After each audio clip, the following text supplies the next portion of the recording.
If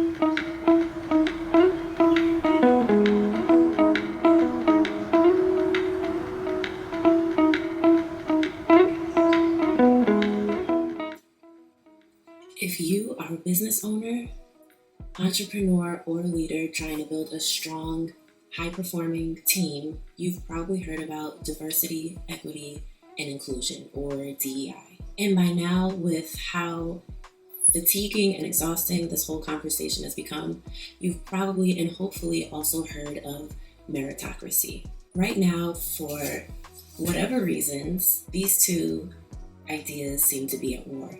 Some say DEI is unfair and unnecessary, while others argue that meritocracy alone leads to bias. And with recent executive orders dismantling DEI programs and companies like JPMorgan Chase repositioning their diversity programs, many business owners are now rethinking on how they should be moving forward as well. Even Ben & Jerry's, a company that is known for its activist values, is now in a legal battle with its parent company Unilever over what it calls censorship of its social mission. So, what's the truth? Can you have both DEI and meritocracy in your business? And if so, how do you do it? Give me a few minutes and I'll break it down, making it real simple, and I'll give you some actionable tips, advice, recommendations, whatever you want to call it. All right, let's start with the basics. Diversity, equity, and inclusion is about ensuring fairness in hiring, promotions, and workplace culture. It means giving people from different backgrounds a real chance at success by addressing historical barriers that have excluded women, minorities, and people with disabilities, not to mention other represented groups. Or rather, other underrepresented groups. Meritocracy now is the idea that people should be hired and promoted purely based on their skills, their qualifications, and their performance. No favoritism, no shortcuts. Which sounds great, right? But here's the catch. Meritocracy only works when the playing field is truly level. Without DEI safeguards, hiring often defaults to unconscious bias, favoring people who fit the mold instead of those who bring the best value. This is where the conversation heats up. Some critics argue that DEI lowers the bar, prioritizing identity over skill. But others and research say the opposite, which is that meritocracy only works when the opportunity truly is a fair one. And a study from the Proceedings of the National Academy of Sciences found that applicants of color, and I know we've heard this stat before, but they found that applicants of color actually, on average, had to submit up to 50% more resumes in order to get the same number of callbacks as their white counterparts. Meanwhile, a McKinsey report showed that diverse teams outperform homogenous ones, which I've said in an earlier video. And this is both financially and socially. So maybe it's not DEI versus meritocracy, but about how we can make meritocracy a real thing for everyone. Now, can DEI enhance a meritocracy? The answer is absolutely yes. DEI and meritocracy should work together, not against one another. If you're building a business, you don't just want the best resumes. You want the best ideas. You want the best candidates. And study after study is showing us that that kind of innovation thrives on diverse teams. So maybe think of DEI as the engine that helps real merit rise to the top. When you remove barriers, set clear expectations, and create space for people of all backgrounds to contribute, you're not really lowering the standards. You're leveling the playing field. And we'll talk through some concrete strategies for doing this a little later in the video, but just know this. DEI doesn't cancel meritocracy. It just makes it real. With Trump's recent executive order rolling back DEI in the federal government and legal pressure from groups like the NLPC, the National Legal and Policy Center, which is a conservative watchdog group, some companies are walking away from DEI altogether. But here's what the smartest companies understand. DEI isn't about quotas, it's about access. And DEI doesn't lower standards, it expands the talent pool. Lastly, companies that abandon DEI may struggle with recruitment, innovation, and reputation. Just ask Ben & Jerry's.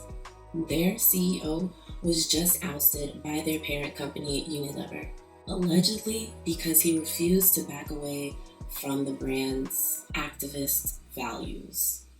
Now, they're in court claiming that Unilever violated its merger agreement and censored their posts on issues like climate change, abortion rights, and racial equity. But let's remember, y'all, DEI isn't dead. It's just being challenged. And that's okay. The question really is, how will your business respond? Right now, businesses are responding in 3 major ways. Some are actually eliminating their DEI programs altogether, fearing federal and legal or political consequences. Others are rebranding DEI with new language. For example, JPMorgan Chase just renamed its initiative from diversity, equity, and inclusion to diversity, opportunity, and inclusion, removing the E to reflect a shift towards equal opportunity, not equal outcomes.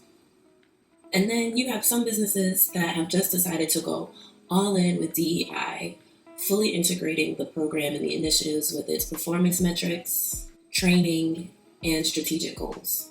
And the takeaway here is that the language might be a little different, but the goals pretty much remain the same. Whether it's called DEI, DOI, or something else, businesses still, for the most part, want inclusive and high-performing teams. Now, if you're interested in implementing both DEI and meritocracy in tandem, here are a few simple ways that your business can embrace both of those concepts. Number 1, you're going to set clear standards. Use structured interviews and skill-based assessments.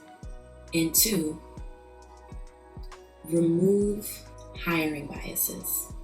Try blind resume screening, and as much as possible, really try and leverage diverse hiring panels as much as you can.